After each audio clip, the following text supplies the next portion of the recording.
Здравейте отново! Сега ще покажем как се пуска лодката да ходи на точки. Има три режима на пилота: полуавтоматичен, автоматичен и ходене на две точки и разтоварване. Първият режим е полуавтоматичен. Избираме примерно първа точка, третия ключ най-надолу, третипозиционния ключ, и с от джойстика по диагонал, докато се чуе звука, и тръгва към първа точка. Ще спре на точката и ще чака вие да си разтоварите контейнера.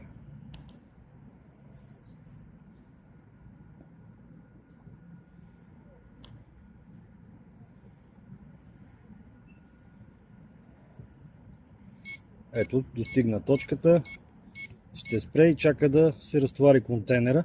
Разтоварвате си контейнера по избор и връщате на нулева точка.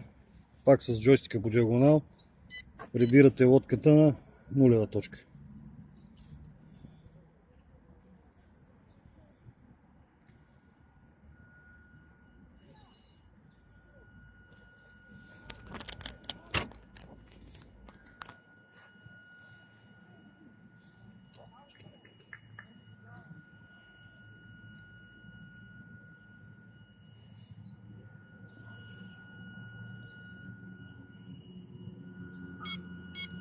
Лодката изписква 3-4 метра преди точките и спира.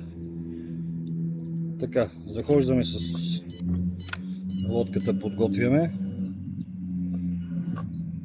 Така, почваме с автоматичния режим.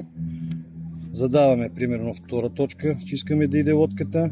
Даваме лодчето най-надолу и с лоста в средно положение нагоре.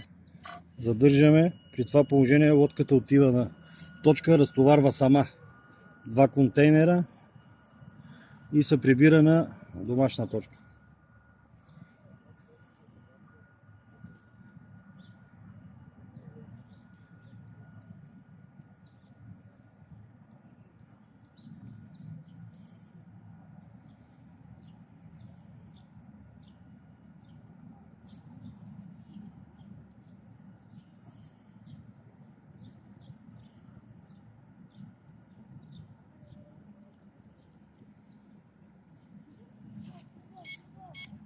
Ето, в момента спира, разтоварва двата контейнера и ще направи сама обратния заход.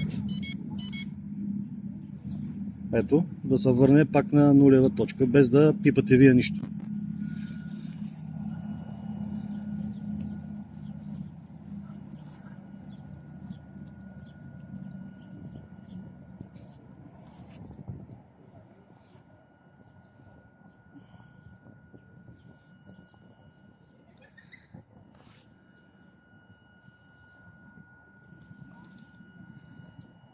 Сега ще ви покажем и третия режим на пилота: ходене до две точки, разтоварване на ляв контейнер на една точка, на втората разтоварване на дясен контейнер и прибиране на лодката.